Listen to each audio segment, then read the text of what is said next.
rekonsiliasi yang penting juga, jangan sampai dikorbankan mahasiswa. Lalu kemudian kalau ini nggak terjadi, maka yang akan terjadi adalah sanksi-sanksi yang itu juga merugikan baik itu institusi maupun mahasiswa. Nah Bapak Ibu, ini kan ternyata sudah masuk ke pengadilan juga ya. Iya. Nah keputusannya belum, istilahnya belum final masih. Nah ini Bapak Ibu,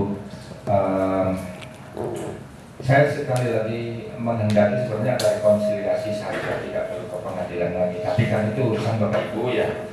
Ada nggak kira-kira menurut Bapak Ibu cara rekonsiliasinya kalau memang itu menghendaki itu? Apakah dari pihak guru besar ya, apa namanya, yang tadi sudah menerangkan sejarahnya dan macam-macam, ada nggak sebenarnya rekonsiliasi dengan pihak Mas Ardiansah dan kuasa hukumnya? Nah coba dipikirkan bareng dulu, tidak harus hari ini, tidak harus sekarang ya, daripada ribut terus kira-kira begitu ya. Apakah misalnya nanti dimasukkan di dalam ini hanya contoh saja, misalnya yang sekarang ada STAI, kalau memang, karena kalau rugi dan tidaknya kan, kalau STAI kan ini dari ya, STAI kan tidak rugi ya Pak ya, dari kunci sama STAI itu, Pak Fimil, karena kawan dari Pak kan Fimil nggak dulu rugi sebenarnya nih, ngambil laptop tapi kan bukan masalah di mobil. Nah bukan masalah Dia itu, yang tahu masalah mobilnya. hukumnya, perubahannya itu tadi dan seterusnya ya. Enggak ada. Nah ini coba dicarikan solusinya, kira-kira apa namanya, winning solution itu seperti apa? Karena di dalam apa namanya, kalau mencabut lagi STAI, prosesnya panjang lagi, dan itu merugikan mahasiswa. Jadi kita harus hati-hati. Nah maka apakah kemudian dari pihak Pak Ardiansah kemudian ada menjadi misal, Nggak ada laptop, menjadi misalnya apalah di situ, apakah penasehat lah. Jadi kalau yayasan kan yayasan kan mungkin beragam bentuknya ya, ataukah menjadi dosen kah, ataukah menjadi pejabat di situ misalnya. Nah ataukah bagaimana? Nah ini yang daripada ke pengadilan lagi, lalu kemudian energinya panjang banget, lalu kemudian ya sudah dengan alamin sendiri kan begitu, harus biaya macam-macam juga. Nah tapi sekali lagi ini kan pendapat saya pribadi ya, yang mungkin sesuai dan mungkin tidak sesuai dengan semua. Nah maka ini gimana nih? Sebab hanya dua kemungkinan, satu ke pengadilan lagi untuk memutuskan siapa yang menang, kan begitu, bahasa kan siapa yang menang, jadi jangan begitu ya. Atau rekonsiliasi, sudah itu kan sama-sama orang Medannya, sama-sama berjuang untuk itu semuanya, meskipun nanti kemudian tepatnya di mana atau seperti apanya.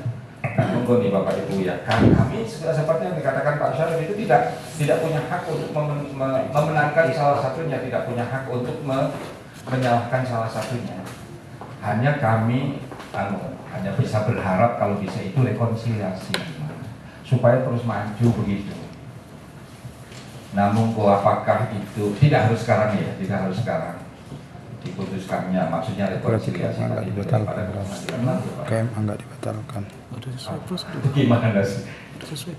Tapi monggo, ini hanya saran, saya sebagai direktur, sebagai ya, karena saya menghadapi konflik semacam begini itu sering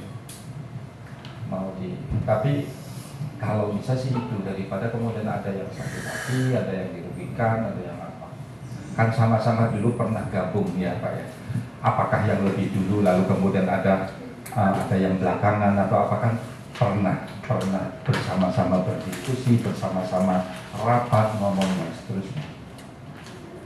Mungkin ada kelemahan, ada kelebihan, ada apa ya pasti. Nah gitu.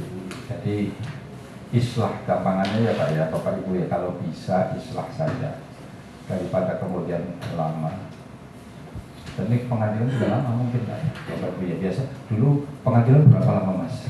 10 tahun. Ada 1 tahun, 2 tahun Pak? Ya, sebenarnya 12 kali sidang. 12, minimal 12 kali sidang Pak kuasa hukumnya. Iya, 12 kalau tertutup. Nah iya. Jadi, nah bagaimana tuh? Coba dipikirkan bersama ya. Bismillah lah, itu apa sama-sama orang Medan jangan bertengkar.